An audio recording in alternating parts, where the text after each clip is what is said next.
Olá, bom dia a todos. Nós chamamos esse momento de uma nova era para o mundo de regeneração e analisamos a obra Transição Planetária, do espírito Manuel Filomeno de Miranda. No vídeo anterior, eles receberam a visita de Orion, que falava sobre o programa de elevação da humanidade que acontecia aqui no planeta Terra. O vídeo de hoje refere-se ao capítulo 4, Roteiros Terrestres. Então, eles estavam no momento em que o tsunami havia atingido o planeta Terra e esses vários acontecimentos precisavam de acolhimento espiritual. Então, era um momento no planeta Terra em que todos esses acontecimentos precisavam de um auxílio espiritual. Ele conta que ainda a tristeza das vítimas nem tinha passado, né? E a solidariedade ou os olhos da mídia já se voltavam para outros fins. As praias dos países vários, né, atingidos pelo tsunami, estavam cheias de cadáveres.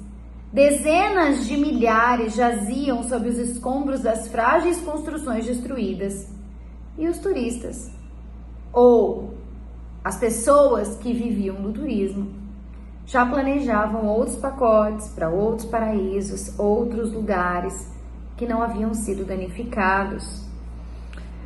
Ele conta que o espetáculo espiritual que acontecia naquele momento nas regiões atingidas pelo tsunami era muito grave, porque assim como no plano físico tinha cadáveres, animais, falta de água e muita possibilidade de epidemias surgirem, no plano espiritual, todos aqueles que de uma vez haviam sido tirados da vida terrestre vagavam, perdidos e desesperados, pelas áreas onde haviam desencarnado. Aquelas mesmas áreas que no plano físico eram depósitos de lixo e de destroços.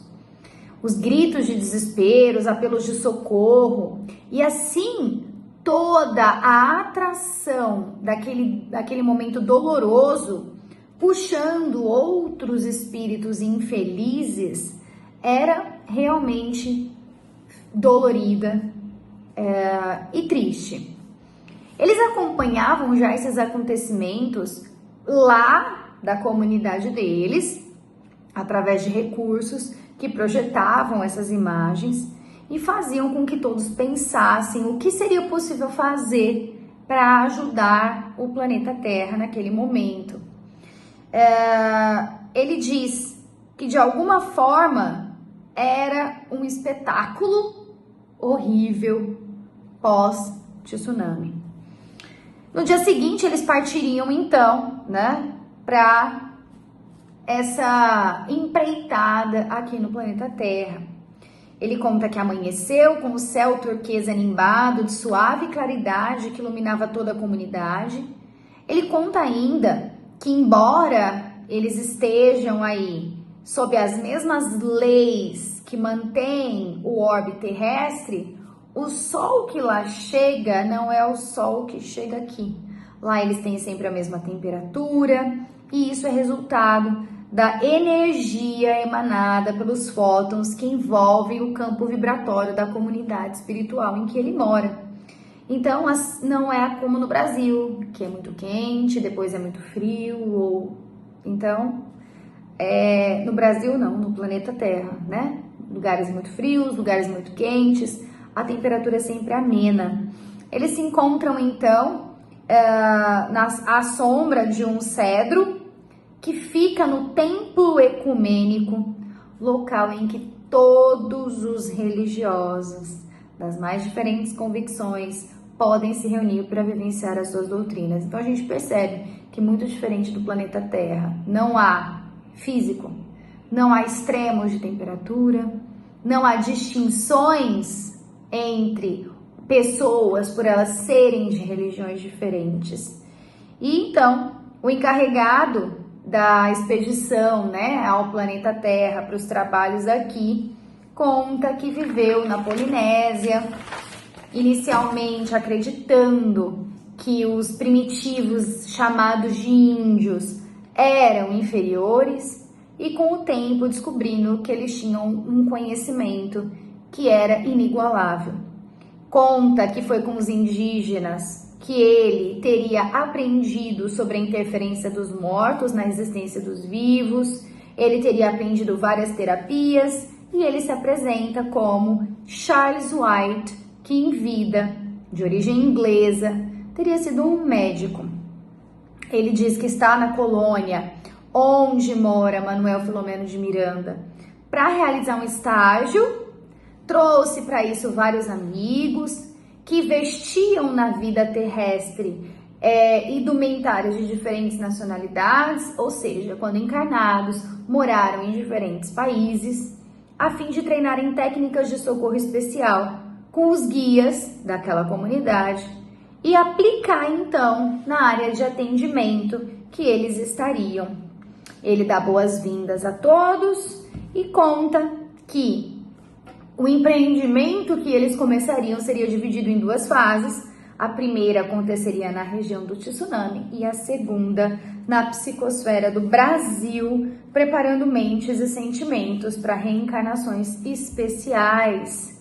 Então, eles passam um tempo conversando e se conhecendo para descobrir que, embora cada um tivesse tido uma nacionalidade diferente, religiões diferentes no planeta Terra, que, claro, desencarnados, continuavam tendo, não é porque aquela pessoa desencarnou que ela se torna espírita, ela pode continuar exercendo ou vivendo, praticando justamente a religião que ela tinha aqui.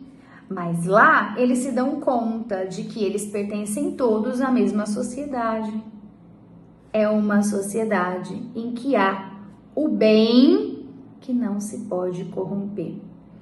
E aí, então, ele conhece um padre, e esse padre, chamado Marcos, fala um pouco sobre a região, conta que havia tido várias providências, né, espirituais, foram construídos postos de socorro espiritual, engenheiros e arquitetos desencarnados edificaram uma comunidade de emergência para abrigar todos aqueles espíritos que estariam nesse empreendimento. E ele diz que, inclusive, os ocidentais que foram vítimas do tsunami, que estavam em férias, tinham uma ligação profunda com aquele povo e foram atraídos para lá por forças magnéticas para resgatar, naquela ocasião, velhos compromissos que ainda tinham moralmente. Segundo ele, o padre Marcos, nada acontece sem os alicerces da causalidade. E então, ele acaba perguntando, aqui na Terra, sua formação era católica, padre, e aí? Como acontece o que aconteceu quando você desencarnou e percebeu que existia a reencarnação? E ele explica que as religiões se vestem de superstições, lendas e dogmas conforme os níveis de consciência das criaturas que lhe aderem, valendo umas e liberando outras. Mas, quando retornamos ao país da imortalidade, ou seja, quando desencarnamos, desaparecem as fórmulas, dando lugar à essência, que logo assimilamos por afinidade e pela lógica do bem universal. E no fim, todos, como dito lá em cima, são pertencentes à mesma sociedade, aquela em que o bem não se pode corromper. E assim, ele, Manuel, Yvon, já citado antes como um dos membros dessa comunidade, Oscar, que também estava sempre junto com ele, eles então partem para essa experiência como estágio de aprimoramento espiritual. O que nós observamos é que nada acontece sem a autorização divina, sem uma finalidade. Tudo acontece exatamente como tem que acontecer e cabe a nós sabermos interpretar cada acontecimento e valorizar tudo o que acontece, sejam os bons momentos, sejam as dificuldades, para que essa encarnação nos sirva de adiantamento moral, de fato, e não só como mais uma encarnação, em que deixamos várias das nossas necessidades de evolução para trás. Que nessa semana nós possamos ser um pouquinho melhores que na anterior. Uma boa semana a todos nós.